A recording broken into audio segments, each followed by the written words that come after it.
Well, ladies and gentlemen, thank you for joining us today. We really appreciate you being here with us. My name is Albert Diaz. I'm the CEO and founder of RingLogix. And with me today, I have the amazing Mr. Jonathan Vaudreuil, our new Director of Growth.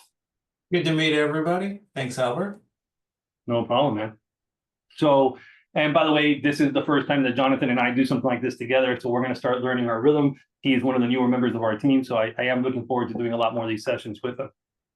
So guys, on today's agenda, I want to talk about that before we get into it. So when we first came up with the idea, the topic of what we're going to talk about today, right? How to grow and scale your business. We did what you would expect, right? You start brainstorming. You start putting all your thoughts on paper. You organize your thoughts. And at the end of that process, we end up with the 4 bullets we have in front of us, right? Which is at the core, from a 10,000-foot view, it's expanding your service offerings and looking at the right products for the right reasons, right? Some things that you want to consider perspective when you're considering products for your lineup. And some of them are obvious, some of them are not, but we're going to go through them. Then having an effective sales strategy, something that strategically makes sense for time and investment on selling that product because it's worthwhile, okay? And then other obvious and maybe not so obvious parts, which is the importance of owning the relationship and what that really means, and then the importance of operational efficiencies. Now, once we started putting this together, we took a step back. Jonathan and I looked at this and said, holy smokes, we have a lot of content.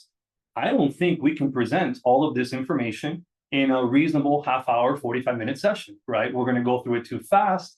We're not going to be able to focus on it. And really, this is for our partners. We want this to have value. So what can we do to improve what we're about to perform? And the answer was, you know what? Out of everything here, selling, how to sell and how to have an effective strategy, I think is what our partners would benefit the most, right? A lot of you guys have a lot of offerings. You know how to own the relationship. You know what the operational efficiencies should be. You run the platforms, you run the systems. And arguably, some of the content started feeling a little self-serving, right? In full transparency, this is the way we think. This is our core, the way we operate. We built our products with the same mentalities. So we said, okay, this is what we want to do. We think that what you're going to extract the most value from is going to be the sales strategy part. So we're going to kind of skim through expanding the offerings, owning the relationship, and the operational efficiencies. We're going to talk about them. We're going to go through them a little fast. We have the content written down. We're going to share these slides with you. They are word-heavy slides because all the data is there, and you're going to be able to review it. And then we're going to focus as much as we can on the effective sales strategies that Jonathan's going to teach us, you know, how to start learning what the strategy is and how to start working with it. And we're going to end up looking at some tools so we can start using. That's where we're going to cut it off. And we're going to have a part 2 to this webinar. In fact, marketing doesn't even know this yet. She's hearing it for the first time. And the part 2 is where we're going to pick up where we left off. And we're actually going to show you how to put pen to paper and how to execute these strategies. And we're going to handle it more like a workshop. For that one, we invite everybody to be on, turn on your cameras, turn on your mics, and talk to us. And we're going to have a workshop where we're going to fill out some of these documents together. We're going to teach you how to put together a sequence, how to implement that sequence, why you should have different touches, the kind of messaging, the whole shebang. So without further ado, let me go ahead and get started for you. So the first piece, right, that we're looking at is expanding your service offering and the need for expanding services, right? You don't want to go stale. The reality is you need to stay relevant, competitive, and profitable. But that's only a piece of the puzzle, right? You can't grab every product out there just because you want to be relevant or just because you want to compete or just because it's the new hottest thing that you saw at a trade show or just because it has a good profit. It's a combination of different factors and then the intent of why you're going to use that product to grow, how are you going to use it to grow, that it's that total package that you really want to consider. And we're going to get into those details at minimum the way that we see it, right? So perhaps you don't agree with this or perhaps you see it a little differently. If anything, what I ask for you to take home today is perspective, right? If you can find anything here where you can relate to it, it brings you a different perspective, you can adjust your current processes, and then you can measure, rinse, repeat, and improve. We're happy people. So what do you want to look for when you're looking at products, okay? And for me personally, okay, there's 3 things that I consider, or 3 categories that I consider and I review whenever we're looking at a new product here in RingLogix, right? So the considerations that I look at are, what are the financial considerations, the experience considerations, and the market considerations. So starting off with financial considerations, before adding a new service, I want you to ask yourself these 3 things. The first one is, what's the revenue model? Okay, that is super important to know from the get-go before you do anything else. So what I mean by that is this product A gatekeeper, a gateway, or a loss leader, right? Meaning, is it a service that you're intentionally using to get someone's attention, to open a conversation, to open a door, to perhaps lead into a higher offering? Or is it a moneymaker, right? Is this a real profitable solution that you can see yourself scaling with that brings in good money that you can actually grow from, right? So it's really important to understand, where is it strategically? Is it a moneymaker? Is it a gateway? Is it a loss leader? And in some cases, and I'll share examples, is it a necessary evil, right? There are products, and I'll share some of the products we have here internally. There are products that are necessary evils, right? It's just a must-have. It's hard to make money, but you got to have it because the competition has it, or the customers want it, or you can't get that better sale, or, right? Now, granted, I don't want to disagree with what I'm saying.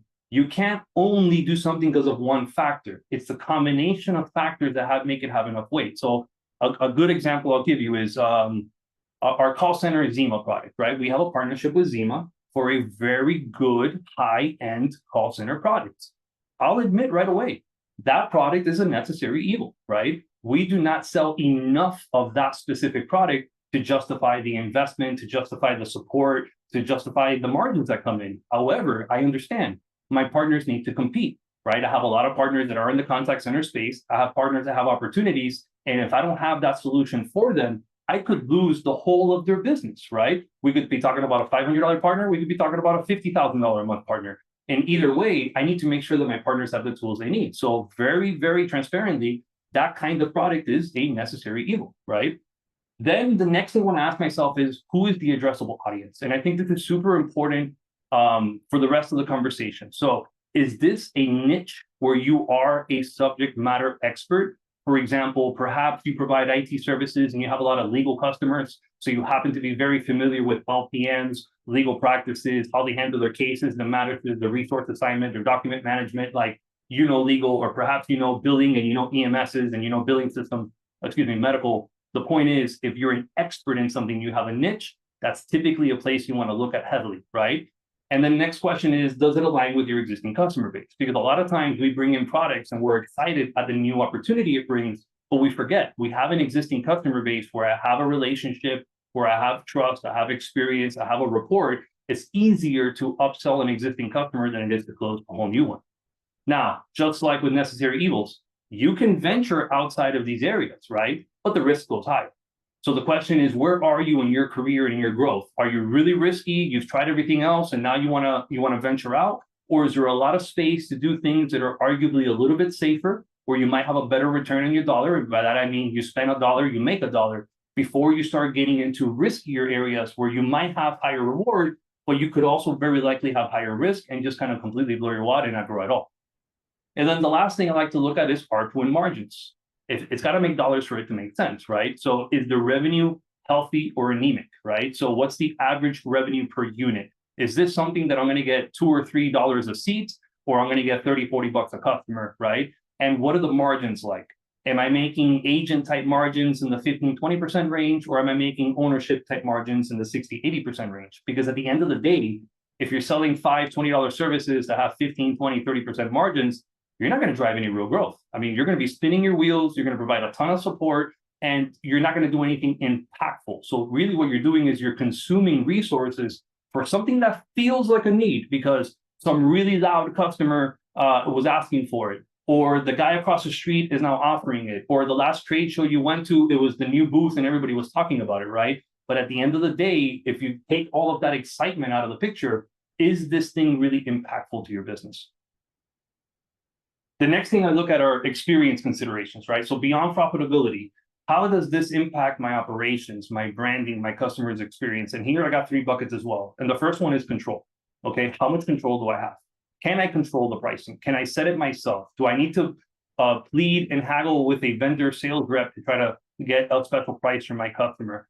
How smooth is the ordering and installation process, right? So I'm going to pick on Zima again. I love those guys. They got a great product, but I got to call a spade a spade where it is. And the Zima product is a little rough to sell, right? You have to take your opportunity to them. They need to create a proposal for you. You need to execute an order. They need to manually provision it, and then you go ahead and you set it up. So while it's a low volume product that's likely appropriate for what it is, because contact center is not just a regular PBX, it needs time and attention.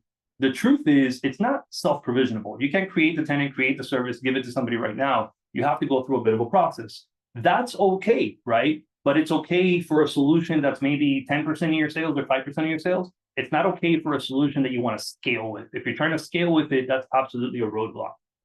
The next piece is the support element of it, right? Who is the first point of contact for customer issues? So this is the problem that you guys have in your industry.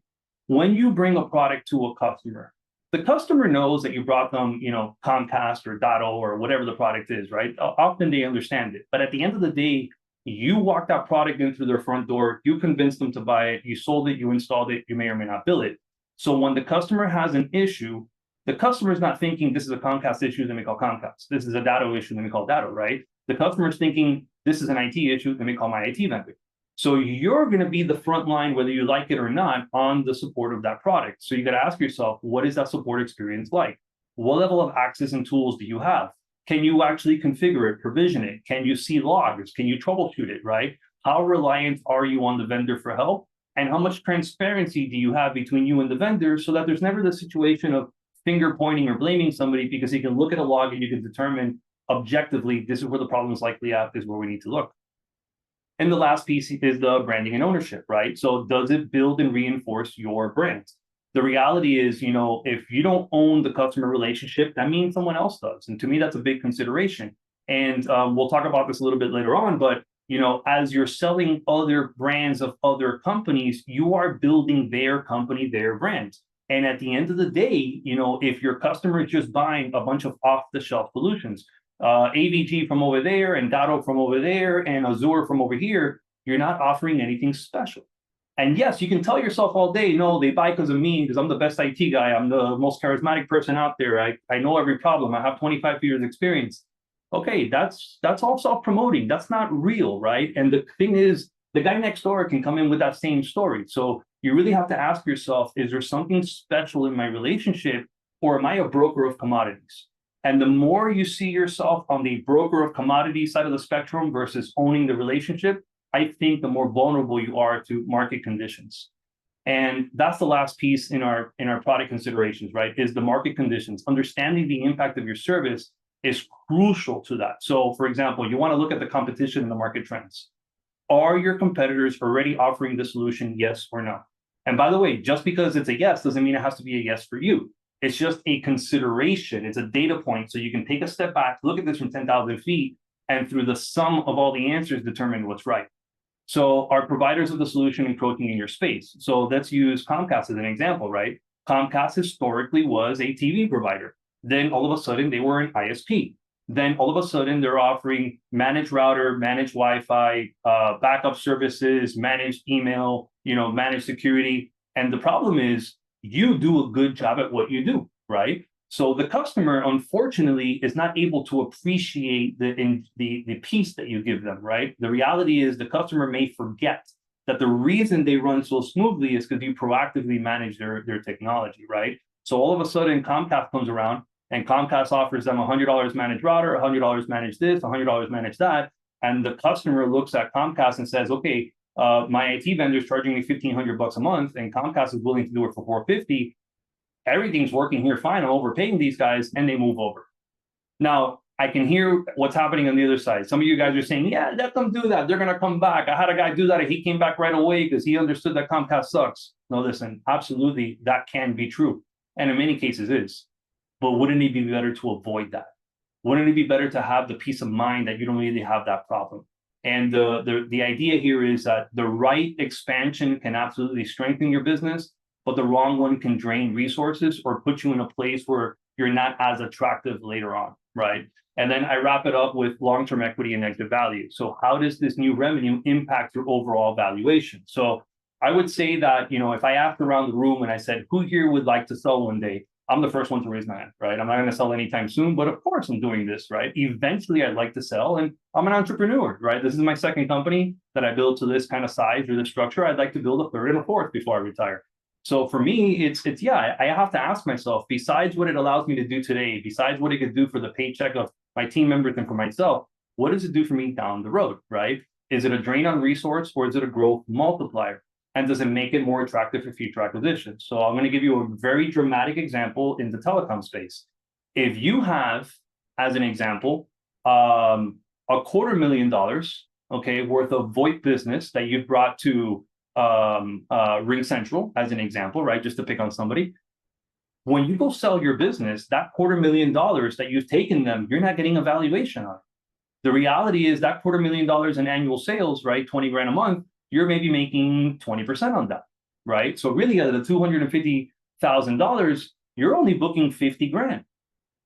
And then when that buyer, be it a VC buyer, a private equity buyer, another larger organization, when that buyer looks at your books, it doesn't matter what agreements you have in place. When they look at that commission, you're not getting a 3x, 5x, 10x multiple like I know some people are hoping to get, because that's not guaranteed revenue. You have no ownership to that. Yes, you have an agreement that says you make a commission, but you have no ownership. Now, flip the script and bring that $250,000 of revenue into your books where you're booking it, have a good margin on it, show good growth, right? In the double digits, to be fair, and you're going to get that 3 to 5x multiple, right? It all depends on the buyer when you get there, and you're going to get it on the total revenue amount as long as you have some growth and it's got a good margin. So you go from booking 50 grand that almost has no value to booking 250 grand that you could probably sell for another 750K all day. So when you start looking at it like this, you really start realizing that the small decisions you make today could have a significant impact on you tomorrow. So guys, that's what we look at here internally, right? Every decision that we've made, every product that we make, this is exactly what we go through it. So when we build new things that are, margin rich or easy to design, they're meeting certain qualifications, right? When we're bringing in certain solutions, like maybe some call center stuff, some fax stuff, I'll tell you right now, we make dollars off of that. And that's not a money maker for us. It is a gateway product, right? The communication services is a money maker for us. The RingOS platform is a money maker for us. Those specific ones are loss leaders, they're necessary evils, they're gateways, because I understand the ecosystem needs it. So now that we learned how to pick our products and how really to have more perspective and look at it, the next thing we're going to talk about is how you sell these products, right? And with that, we have some effective sales strategies we want to share. There's one in particular that we believe in a lot. You guys have likely heard about it. I'm going to hand it over to Jonathan so he can describe it for you. Perfect. Thank you, Albert. So the strategy we want to talk about, it's what we believe here. It's what I've seen work at previous companies. It's called ABM, and ABM stands for account-based marketing. So let's dive into the first slide on this. All right, so to really define what this means, ABM is a targeted strategy. It's taking a market and looking for a segment or an audience that is a better fit for you. And the whole reason ABM is such a great approach is that it's trying to say, instead of taking this volume approach where the leads coming in could be low quality or could be unpredictable, the people you're talking to might not be the right fits because they're referrals or whoever you meet at a show or whoever you run into. It's trying to take control of it and say, here's who I want to talk to because it seems like a better fit. And when we're talking about fit, we'll dive more into that in a minute. But at the highest level, it's saying, who am I going to be most successful selling to? And who's going to be extremely successful working with me as a company? And that's how we think about a high value account. And it's really a process about identifying who, how do you get in front of them? How do you start a conversation with them? And then how do you bring them on board as a customer who's going to be a customer quicker and stay with you longer, right? Albert's touched on one of the key pieces of this, though, which is expertise. That's subject matter expertise. And that's going to be a differentiator you bring to the table in a specific audience or specific target market segment. So let's dive in a bit deeper into how you build an ABM approach. So let's move to the next slide. All right, so the first thing we want to think about are accounts, right? And the accounts are in that specific market segment. And you've got to think of this as an ideal customer profile. So Albert brought up law firms earlier. This is the example we're going to use a little bit today. If you have success with law firms, you'll likely realize that there's a difference from firm to firm in terms of what markets they service. You may see similarities between corporate law, business law, property law, but they're totally different from like a civil law sort of firm or a defense law firm. And so part of the exercise is defining what segments you're most successful with and creating a strategy to go after them. Because remember, you can always talk to other people if they come inbound or if you run into them, but who you go after with a dedicated marketing strategy with time and money is who you want to go after, who you'll be most successful with, right? And so you're looking for who are you going to be most successful selling to? Who are going to be your most profitable customers? Who's going to get the most value out of your products and services? And what's a niche or a market that may be underserved where you're a subject matter expert or where you can develop subject matter expertise as you work with more and more of those customers. So that's how you define the accounts.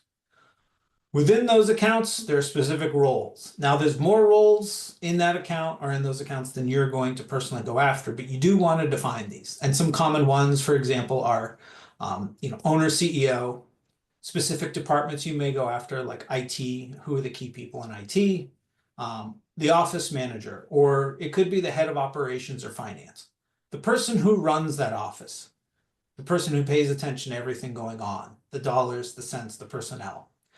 Sometimes receptionist or executive admin is a great title. They oftentimes have the pulse of the entire org. And then there's end users as well, people who actually use the products or who are impacted by the problems that your organization helps solve, right? Usually there's about 3 or 4 key roles you're going to realize are important to you in terms of who holds decision-making power and who could influence a deal or be the people who use it and can give you key insights into those orgs. We're going to touch a little bit more on how to define the accounts and roles later on in this conversation. We're going to dig a little bit more into messaging and outreach in a future one, but we'll talk about it at a high level right now, just so you know where we're headed. So with messaging, I like to use an example from a local sales trainer. I live near Boston. We have a sales trainer up here named John Barrows. He's worked with some local startups as well as some of the biggest names in technology. And he talks about messaging as a spectrum of templated, targeted, and tailored. Right? Templated is generic messaging that you could send to anybody. It's covering the high level, how you could save money, save time, make them look good, help them feel good. But it doesn't really hit home with people because it's too generic. You really want to be in that targeted to tailored end of the spectrum. Targeted is when you start talking to a specific audience's problems, needs, wants, goals. And tailored is when you start to get down to a really small market or even one organization. Make it feel like it couldn't have been sent to very many people. Sometimes it's even a one-off message. That's the sort of messaging that's going to make people more likely to respond, especially in a world where we're being bombarded by more advertising than ever, more salespeople are reaching out than ever, and that generic sort of message, because we're seeing so much of it, we all ignore it.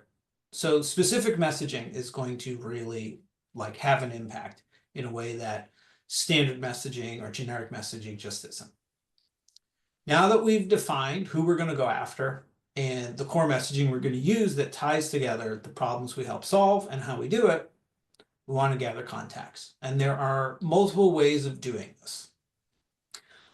You can use technology, right? You can use tools that help you get contact info. You can use LinkedIn. You can buy lists. You can also get lists at trade shows or at associations or simply knocking on doors. Now, to talk to the technology piece of things, I will say I highly recommend, if you're going to build your own database, highly recommend building it with a tool where you pick the exact companies and the exact people that you want to target, as opposed to buying a list. And the reason I say this is if you buy a list, you're going to run into 2 key problems, and there's not much you can do about them. And I say this as someone who's bought lists, and I have no skin in the game about selling you a data tool. If you buy a list, the first problem you have is 60% of the data is accurate, which means 40% isn't. And if 40% isn't accurate and you don't know what 40% isn't accurate, I'll tell you, they won't tell you when you buy it, means you can't just start reaching out to people. If you send emails, it's going to hit filters. It's going to say it's going to hurt your domain. If you call people, almost half of them, the number's not going to go to the right person, or it's not going to exist. And worst of all, because a lot of people don't pick up the phone, you'll have no idea what's good data. The second problem is that you're running into all these issues with the data. Well, you don't get to pick who you get the list of. So for example, you might say, hey, there's 1,000 law firms I'd like to target in specific industries in the state that I work and sell into. Great. But you may not get that whole list, and you may not get contacts from certain organizations. So to really build out your list, you're going to have to do it by hand anyway. Going about it that route typically is the faster and more effective route. And the other thing is that you don't need the entire list today. You get to build it out piece by piece. But this is how you build out a database, a CRM that's going to make you and your team more successful. The last piece to all this, right? You've got the people, the messaging, the everything. How do you get in front of them? Well, there's different ways of doing it, but the idea is to have a key sequence or a key strategy, a series of steps you take to get in front of them with your messaging. This can look like a number of different things. What I will say, and Albert and I had this conversation the other day. The data used to say it takes at least 8 or 9 touches to get in touch with somebody. And now it's more like at least 12 to 15. And there's truth in it. But there's also some exceptions I want to point out so you understand what happens when you reach out. So if you reach out to an initial list of 100 organizations, probably 1 to 5 of them will respond right away, because you've hit the right person with the right problem and the right offer at the right time. But that means 95 to 98 of them don't respond, right? And I have a hunch most of you can't build a business on just 2 or 3 customers. You need more than that. So when you think of it that way, there's a few people who you'll get the first time, but most of the people you won't.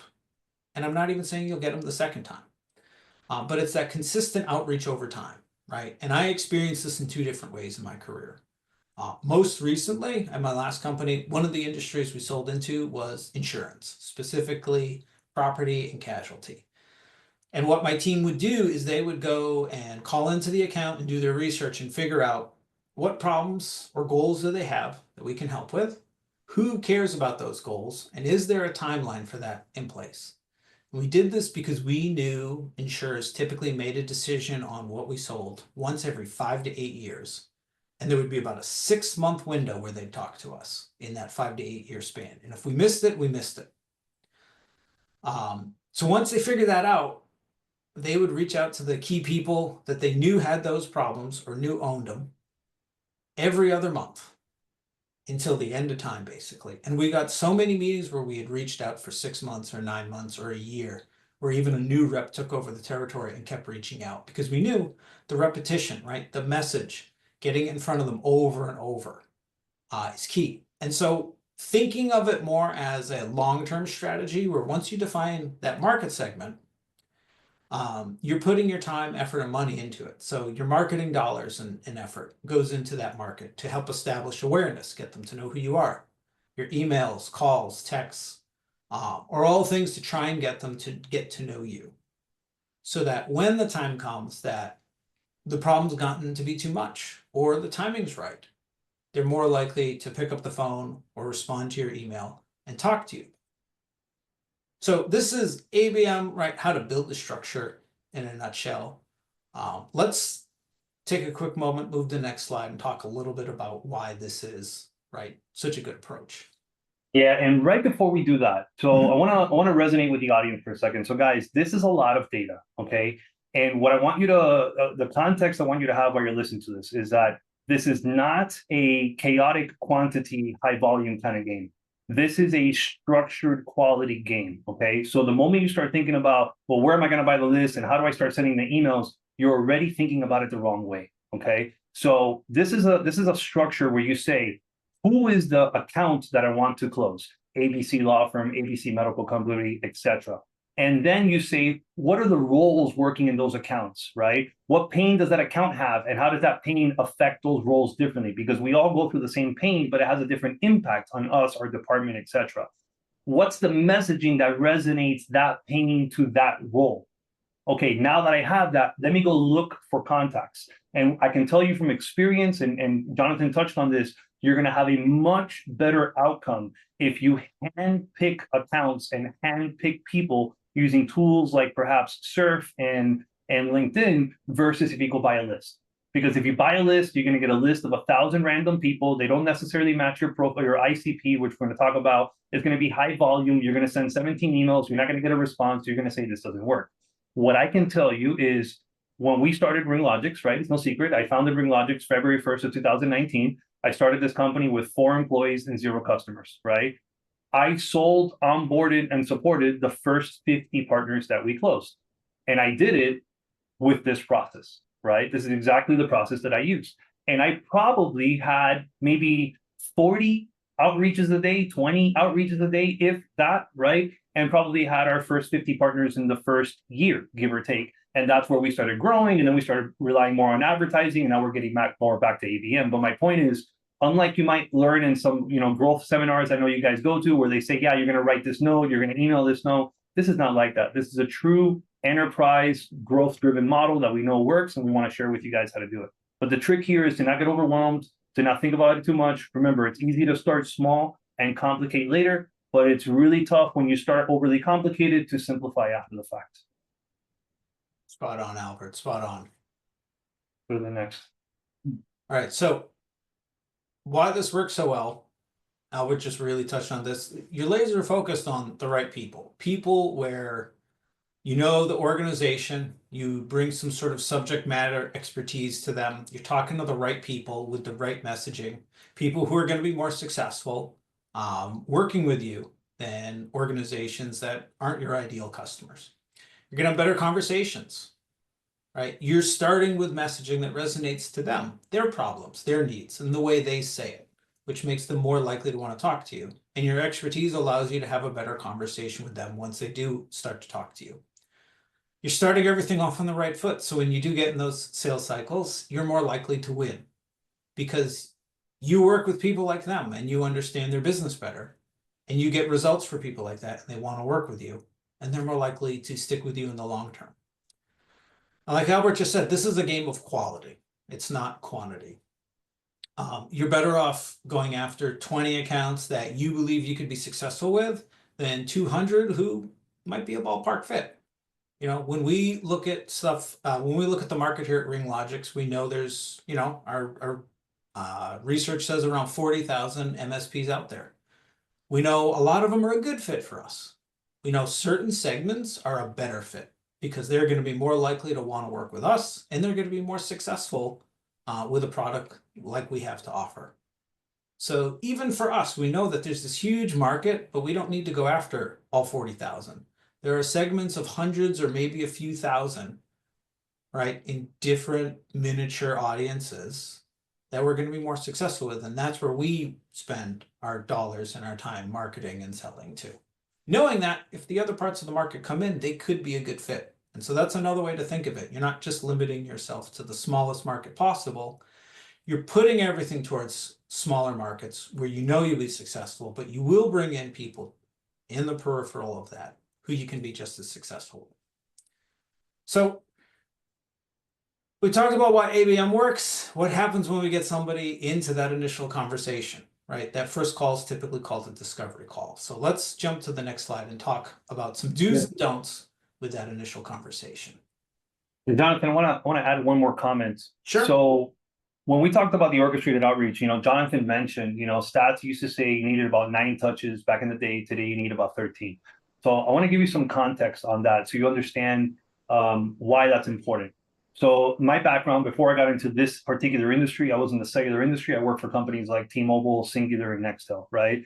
When I was at T-Mobile, I managed an advertising budget of about $100,000 a month. And when I was doing the radio advertising at about 25 years ago, almost 20 years ago, okay, you needed a frequency of 3 to 4.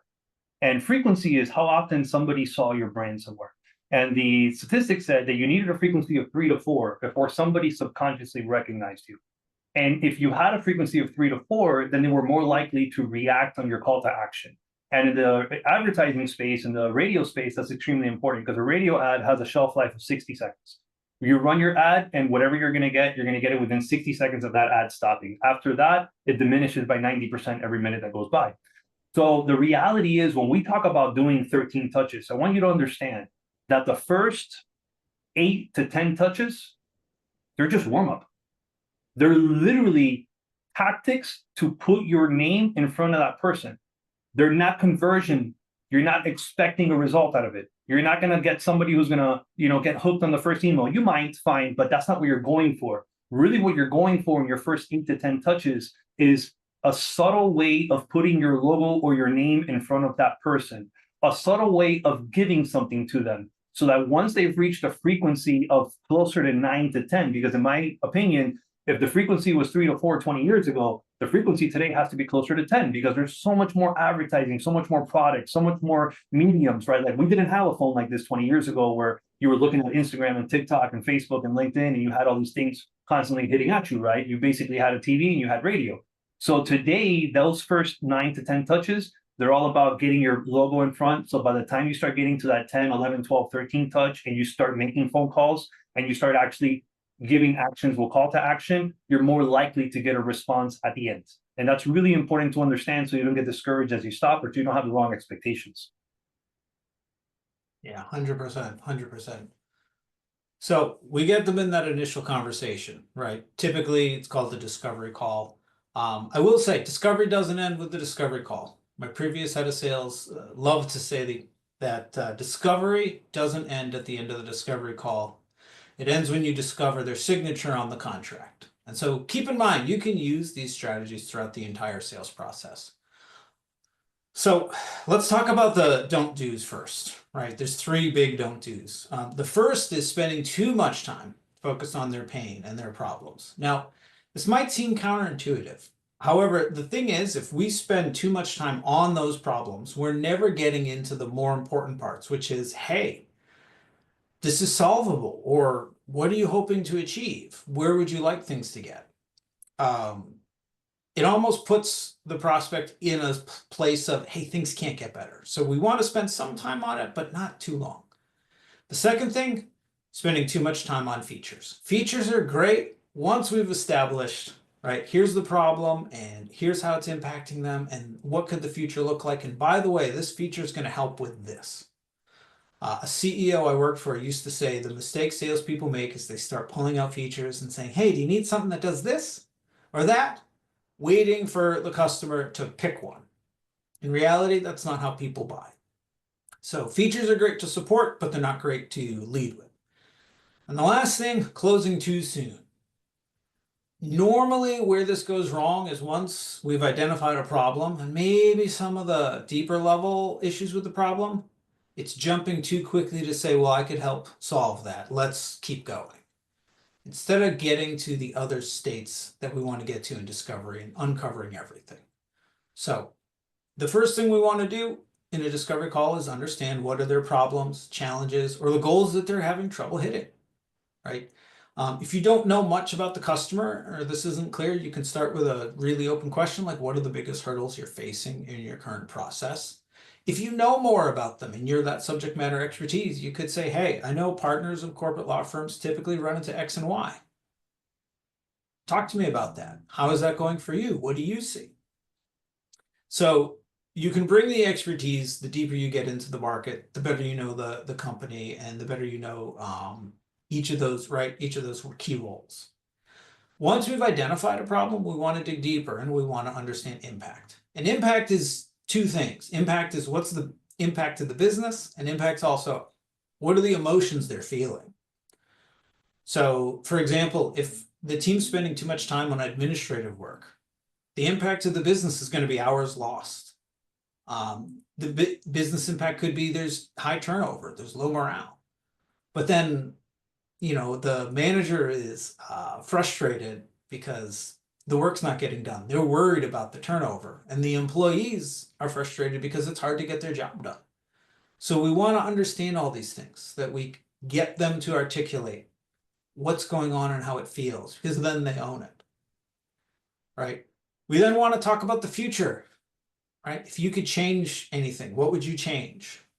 What do you wish this would look like in an ideal world?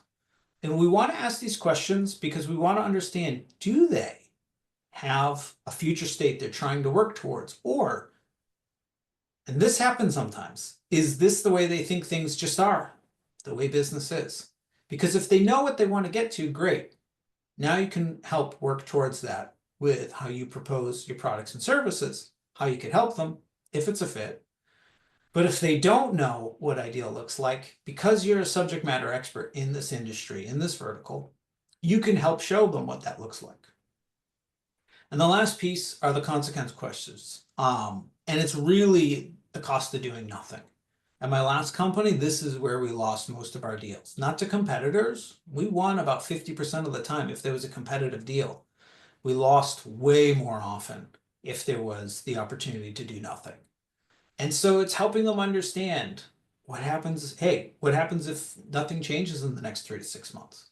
And sometimes you lead into that with the question of what have you tried and how long have you been trying, to show that, you know what, things aren't going to change, right?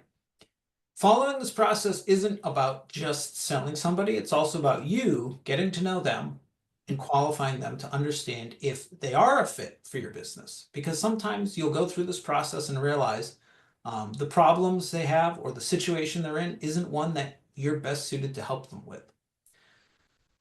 But the other thing it does is if it is a fit, it helps you understand what are their problems, how important are those problems, and which ones, their biggest problem or problems, should you be really working towards so that you're not trying to clean up the nice to haves and you're focused on big picture challenges.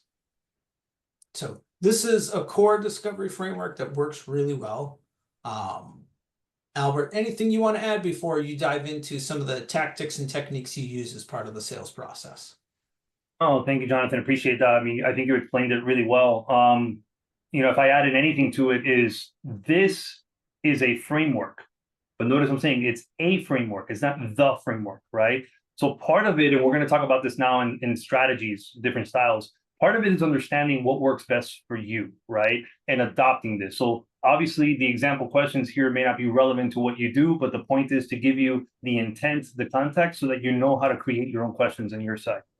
And for anybody wondering, the guys that know me, I fidget a lot. I'm moving around. So when I'm not talking, I am turning off my camera. So like that, you're focused on Jonathan and not me bouncing all over the place in the back. So with that said, guys, we'll go ahead and we'll move over to the next slide. So what we want to talk about now is, we've learned what ABM is in a nutshell, right? We're not experts in that yet. We learned what ABM is. We understand the main moving parts, and the whole purpose of ABM, the first milestone, is to get to the discovery. Super important, right? For everything that he just explained, you want to make sure, you're not wasting your time. You need to identify, is this person worth my time? Remember, I want you to have 10 meaningful conversations a week to possibly close 2 or 3 deals a week, right?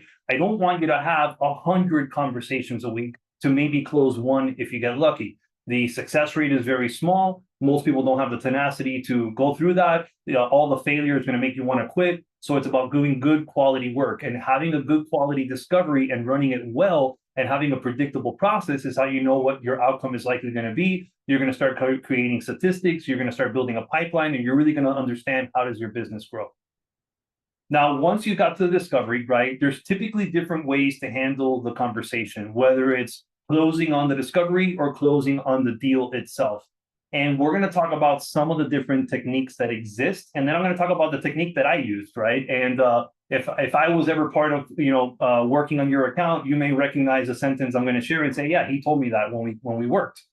So the first technique is what they call the hot potato technique. And I think some of the best sales reps understand this pretty well. And the idea is that instead of defending your product, defending objections, you go into sell mode, right? You kind of just throw that back into the prospect and you keep the conversation going. And it's not that you're spinning around in circles, you're avoiding it, but rather, instead of putting all the onus on you where your answer is the great thing, you're putting the onus on them, where their answer that came from them. Because remember, the customer is going to believe themselves more than they believe you, right? Once they realize it themselves and they say it themselves, they're more likely to really relate to it. So what do most sales reps do in our experience and what we've seen, right? It might go something like this. So the prospect will say, well, why are you guys go better? Why should I go with you? And I think a junior, inexperienced sales rep typically makes the same mistake. Oh, we're better because of XYZ. We're better because I got this switch instead of that switch. We're better because I used this thing instead of that thing. Or I'm better because I've been doing this 20 years and I'm so good at it. Or look at my list of certifications. And you don't realize is that's self-serving. Nobody really wants to hear someone else brag about themselves. And let's be realistic. Whoever doesn't say that. I mean, everybody says they're the best. Everybody says they've been doing this for 20 years and they have all the experience. You're not doing anything special there, right? So instead, when you use the hot potato technique, right, you're flipping the question back to them. And that engagement goes a little different. So why are you better? Why do I go with you? Okay, hey, that's a great question. You know, to answer that, let me ask you something. What's important to you in X? That just changed. Now, instead of me telling you why I'm better, I want to know what's important to you.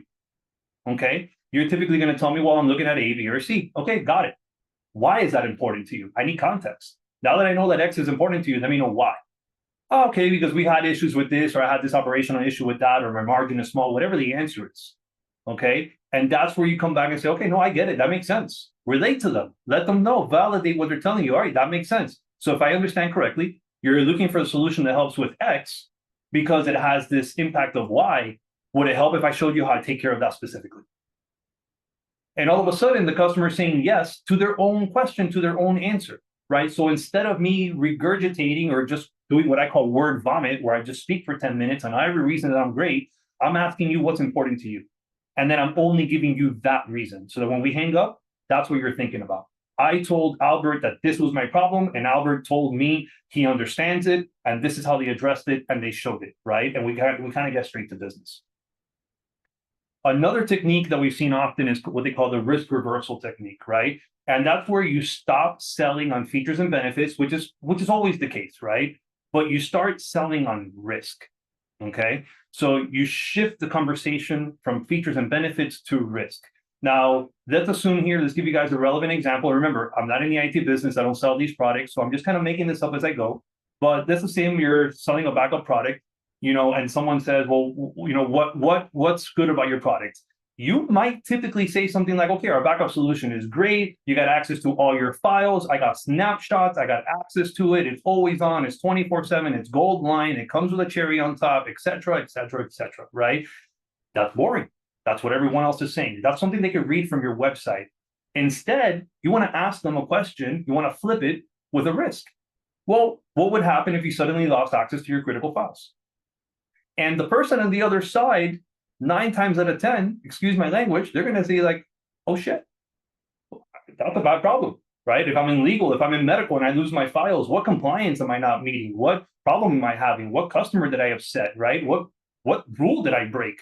So instead of them trying to get the person to visualize these features that you're enthusiastic about, that's the thing. We got to put our ego down and realize that what makes us excited is not necessarily what makes somebody else excited. And we are techie people. They are doctors, lawyers, bakers. They're not, right? We have to stop trying to get them to see things the way we see it, and instead get them to realize what they already see, right? What they already understand. Have them visualize the risk. And once they visualize the risk, now they want to avoid the risk. And the reason that this works is statistically, right? People are more motivated to avoid pain than to seek pleasure. It's just a fact. Look at all the people that you know and ask yourself, how many of those people are part of the top 5%? And the answer is very little. How many of those people are average and or have some pains that they're constantly trying to solve? The answer is a lot higher, because the reality is the fear of loss, the fear of pain is more exciting for the average person than the excitement of gain, right? Sometimes you say, yeah, I do that, but it's too much effort, whatever. But if there's a problem, there's a pain, if you're going to lose something, all of a sudden you're activated and you go, right? It may just be your tendencies and maybe whatever, but the point is it happens. So instead of selling on the benefits, you make them realize the risk and you kind of let them sell themselves, right? You want to flip the script. Now, at the end of the day, those are just 2 of a million different styles are out there. And if you go to Google, you go to ChatGPT and you say, ChatGPT, act as a VP of sales and, you know, come up with 10 different sales status strategies or sales styles or whatever you want, you're going to have a great list right there, right? What we wanted to do is kind of put some of the, what I think are some of the more successful ones, but there are more, right? You have what they call the assumptive close, where you just kind of assume the deal is done, but you got to be careful because the assumptive role can be a pushy role, right? You said that one thing, you dropped the mic, you think you had a slam dunk, and all of a sudden, okay, where's my deal? No, not so fast, right? You have the soft close, you have the question close, you have the urgency close. These are all different styles that we kind of explained. And again, if you go to Google, you go to ChatGPT, you can learn more.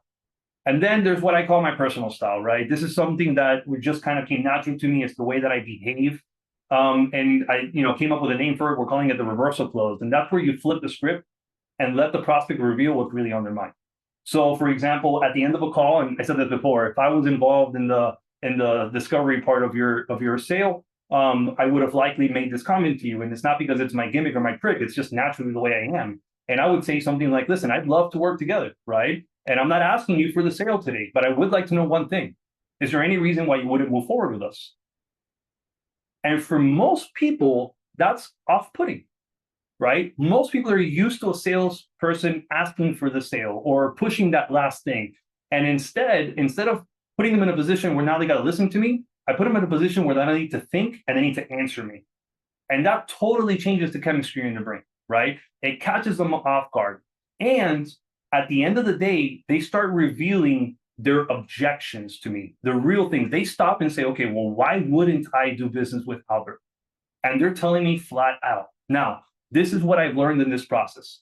A lot of times, okay, like 80% of the times, the objections that the prospect has are not legitimate. They're usually a thought or an idea or a perception that they have based off something they think they know or a prior experience that may not be relevant here. So by getting them to expose that objection to me now on the phone, I'm able to address it right now, right? Before it dwells too much, before they convince themselves it's right, before my competitor makes another comment and beats me and I don't have a chance to beat it myself, okay? So I pull that out of them and I address that right there and then.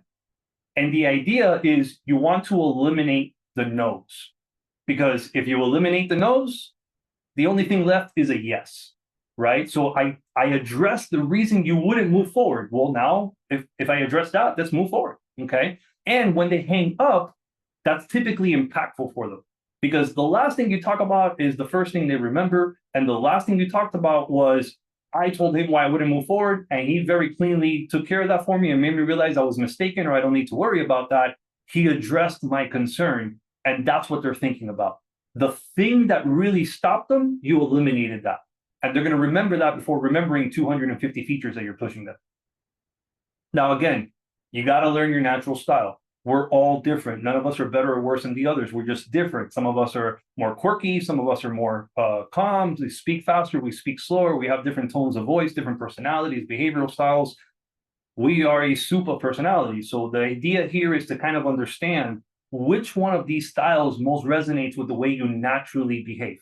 Because I'll tell you right now, the reversal style is my natural way of communicating, right? It's just the way I act. But if I tried some of these other styles, I would fail miserably because I would have to act it out. And the moment I have to act it out, I'm toast, right? So it's identify what works for you, what you're comfortable with, and then execute on that. Jonathan? Thanks, Albert. So what we've got here is a really simplified example of an ICP, thinking about this through the ABM lens. In a moment, we'll show you a spreadsheet, right, that we're happy to send to people and let you use to build out a very simplified version of this. We wanted to start with an example instead of getting into the spreadsheet because there's a lot that goes into the spreadsheet. It doesn't take forever, right? But the goal is to simplify your thinking in terms of who you're going after and why and what you can bring to the table. So at the highest level, you're trying to think, right, ICP, right, law firm. Where do I want to focus in law? Corporate law, real estate, finance, those sorts of law firms, right? And then within that, where are you going to bring your subject matter expertise? You're going to bring that in with LPM systems, legal ops, things like that, right? And you want to, and again, you want to fill this in for yourself. This is me, full disclosure, this is me doing a little bit of research and using ChatGPT to come up with some answers, right? I don't know this market super well. Somebody on this call probably knows it better than me. So when you combine those things, you start to say, okay, here's who I go after, and here's what I understand really well, how I can impact them. Who are the key people that I'm going to go after, right? And three of the main roles would probably be the partners of the firm, people who work in accounts receivable, and the attorneys. Now, accounts receivable and attorneys might be more for research, or they might be people who influence a deal. It's very likely the partners are going to make the final decision. But knowing that, right, what does each of them care about? Partners, they care about things like revenue, profitability, growth, gaining and maintaining their major clients. Accounts receivable, their biggest concerns are things related to the complexity of collections, the speed of those collections. The attorneys are trying to balance their caseload, right? They have to do research, they have to write briefs, they also have to do enough work that's billable hours, right? And so each of these feels something very different with that. The partner is concerned, right? They're worried about revenue and profitability. The accounts revenue specialists, they're worried about mistakes that come from the complexity, from data entry, from getting things done, from getting collections on the right time. The attorney is stressed out, right? Because they have a certain caseload and they have to be successful billing a certain number of hours, but they also have to do well in those cases. So each of them has different problems all around the same things, right? This is largely around managing cases, managing customers, and getting a certain amount of billable hours in, but each of them cares about it differently. We've got revenue and profitability goals, we've got collections goals, and then we've got balancing an individual's workload. So Albert, if you could you share the spreadsheet? We'll show everybody a little bit more in depth. I'll talk through it for a minute before we move along. Perfect. Okay, so this is a spreadsheet we use internally for ICPs. This is one that I built, again, using some of my own research in ChatGPT just for this example.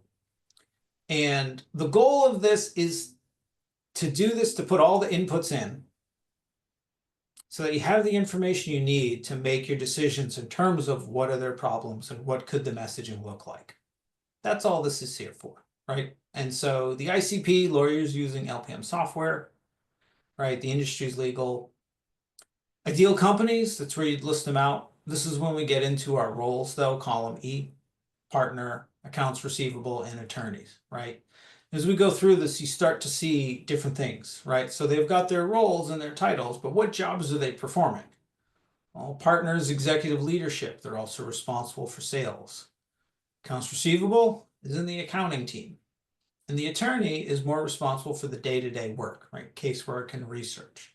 They're doing very different jobs, even though we talked about they're experiencing the same problems in different ways, right? So they each have their own angle.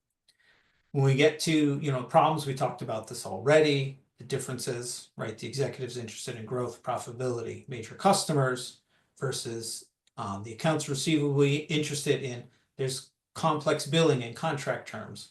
And the attorney's most concerned with their workload, right? We've dug into what worries about them. What we haven't dug into, though, are things like what metrics are they responsible for? And this is key because it starts to be like, how is this person measured, right? The partner's thinking about revenue and profitability and growth percentages, whereas accounts receivable is thinking about, did we get our payments on time? How long did it take to receive it? And the attorney is focused on billable hours, right? And then it's thinking about how do you impact these? Because some of them you may impact and some of them you may not, right? And so you may impact things like revenue and profitability because your solutions could help them improve efficiency, bill more hours, manage their time better, things like that, right? What are the reasons for them to buy? And this is where you start to get into, I've done all this work and all this research, and now I'm starting to understand why they might buy, right? Increased productivity, collecting faster, better client experience, which hits on their goals and how they're measured, right? Revenue, totally for you to fill in. And then I put in one summary, right, to give a really high level sort of messaging exercise. So we help partners at law firms improve their client experience, increase productivity and billable hours, and collect receivables faster by helping them with their technology. So very high level overview of how to use this. This is an example. This is going to be different for every single one of you. Like I said, we will share this with you. take a little bit of time as you work through your ICPs, the different roles in them, doing your research. It's also something that you'll do this. The more conversations or customers you have in a space, the better this is going to be initially, but it's always going to be evolving. And it's always going to be evolving because the market's changing, the products and services you offer change, and what customers want or expect change over time as well. Very cool, Jonathan. Thank you. And guys, quick time check here. We are running over time. We wanted to keep this into 45 minutes. We are officially at 60 minutes. So we got about 5 to 7 more minutes of content. And before we leave this page, I want everybody to remember, we're not MSPs going after going after legal industries. That's not our expertise, right? So everything you see in front of you is a made up story example for perspective, right? The idea is that you're the subject matter expert. You know what your medical customers need, what your CPA customers need, legal customers, franchise, restaurants, you name the industry, you know it, right? You do it every day. So it's about putting that knowledge in front of you in a structured way so that as you're creating your messaging and you're applying the messaging to the sequences, you have the right message going to the right person at the right time. And cohesively, you're planting all these seeds so that one of them turns into a bush that you can then try to nurture and grow, right? Now, this is going to wrap up this piece of this section. We're going to talk about 2 more things in over 5-7 minutes. We're going to review them quickly. And what I'll tell you here is the next session we're going to have is going to be a part 2 to this, right? Where it's going to be more of a workshop. We're going to invite you guys to communicate. We're going to ask you for some examples. We're going to fill this out together. And we're going to do something very similar to a growth bootcamp that I went to for CEOs several years ago. And we're going to help you guys get started, right? So with that, let's go ahead and get back to our slides. And this wrap up for everybody. So, you've identified the right product for the right reason and the right strategy, the right intent. Now you have a good sales process and you're starting light with it. You have a quality process that's kind of, running on its own. Now, the next piece you want to talk about is you got the right product, you got the right sales mechanism, the relationship between you and the customer, and why that's really, really important, right? So a common challenge in scaling your business is going to be the lack of control. If you look at your product line right now, you might realize that some of your products, and this is a shameless plug, for example, the RingOS product, the RingLogix product, it's very self-serve, right? You're creating quotes yourself, you're activating services, you're buying DIDs, you're submitting boards, you're doing features. Yes, you got to open a ticket sometimes, but 99% of the operations are all self-serve. It gives you ownership. You're not haggling with somebody to drop the price. You're not trying to find a deadbeat sales rep that's not answering your emails on time, right? You're in complete control. So a lot of times you unknowingly, by choosing certain products to represent or to offer your customers, you're unknowingly limiting your growth, right? So you always want to make sure you're very conscious of what are your pricing and margins? What is the quoting and installation process like, right? Slower sales cycles, poor customer experience, poor revenue. What is your support and service management like? The branding and building, the customer relationship, because at the end of the day, remember, okay, it doesn't matter if it's Comcast, Datto, AVG antivirus, it doesn't matter what it is. You sold it, you installed it, you support it, they're going to call you. So you want to make sure that you own the relationship as much as possible, because at the end of the day, you're held accountable for the outcome of that relationship. So the less that's in your control, the less you can guarantee that that relationship is worthy of your name and your brand. So ownership for growth, what are some of the risks? You risk a bad customer experience.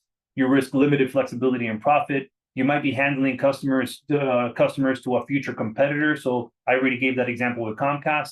And the reality is you rather build your business as somebody else's for all the obvious reasons I'm saying here, and for some of the financial considerations I said earlier, right? And then the competitive advantage when you have full ownership with a product like the RingLogix product, but really with several other products that exist in your space, right? Make sure you own the pricing and margins so that you can bundle it, you can piecemeal it, you can do whatever you want. Make sure you can control the quoting and installation. You don't want to wait for somebody. If you got somebody who's interested now, you got to send it right now, right? The more you wait, every minute that you wait, you're dropping your percentage of an engagement by at least 1%, right? So you want to get to it as quickly as possible.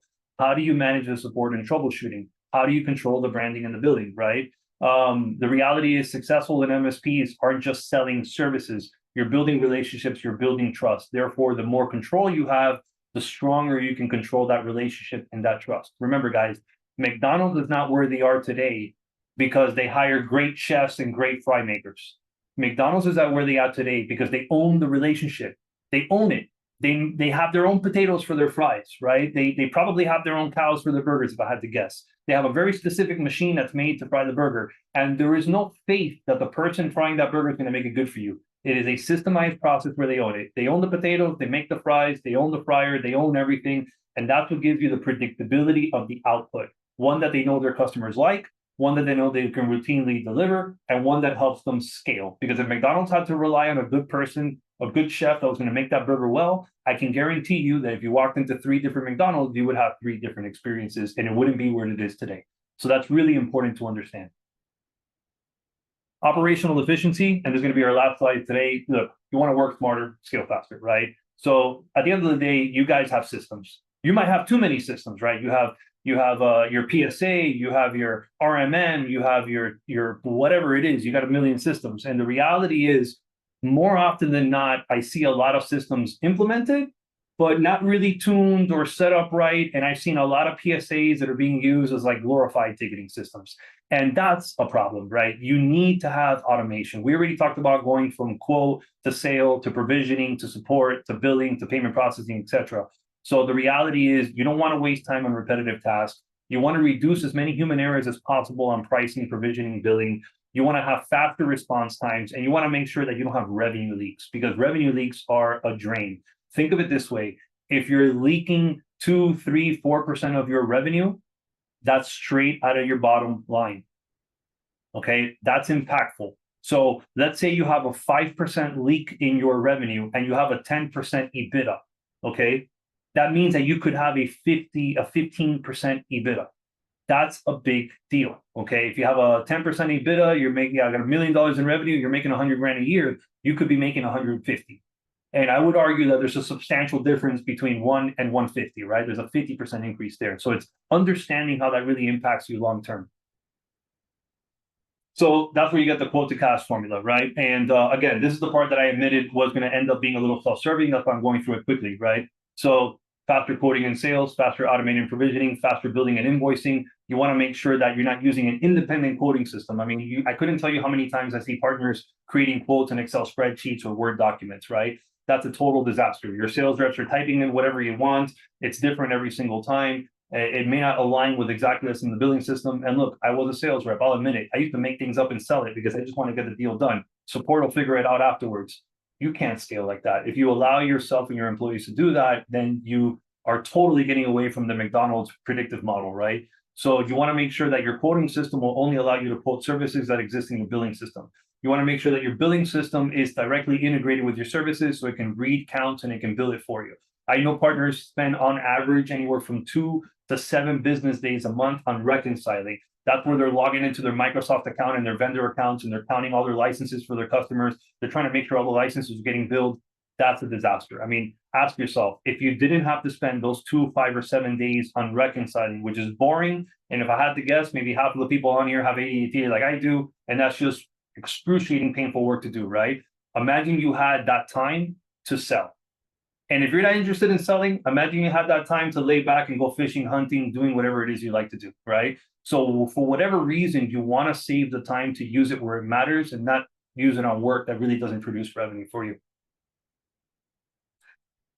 And that's it, guys. That's it for today. I really appreciate everybody being here. Like I said before, we thought that the best content on this was going to be the actual sales stuff, introducing you to the world of ABM in that first approach that we had, and then a second session that we're going to put together where we're going to invite you to come back for a hands-on workshop. And on that one, we're going to work together. We're going to fill in some of the ICP documents. We're going to show you what a 13-step sequence looks like and how you actually start the sequence. You start off with maybe, LinkedIn outreach, a comment like, a connection like. You don't instantly, reach out and ask for business. That's not what you're doing. You're just trying to establish a frequency. And then when you actually start hitting with the hard messages. So we'll show you what a sequence is like. We'll show you an outline of a flow that you can implement in whatever system you're using, whether it's HubSpot or Pipeline or any of these, or Infusionsoft. I believe that's really popular. And then we're going to show you what it's like to fill out an ICP and then apply the data from the ICP to the sequence and actually start executing. Our goal is to teach you how to fish so that you guys can fish and succeed on your own. So with that, Jamie, I'd like to open up for a quick Q&A. I know we kind of went long and we lost some people in the process, but we still got a lot of people on the call. Is there any questions we want to answer today? This is your opportunity, everyone. I don't have any in the chat, so Okay, cool. All right, guys, when everybody look asks all at forward to once. part 2. All right, cool. So Yeah. no questions. All right. That means we either did a good or terrible job. So we'll find out afterwards, right? Guys, thank you very much for being here today. We do appreciate it. And again, thank you, Jonathan. I'm very excited to introduce Jonathan to everybody. We will be having a session 2, so look out for the welcome email and we'll take it from there. Thanks, guys. Thanks, everyone. Thanks, guys. Have a great day.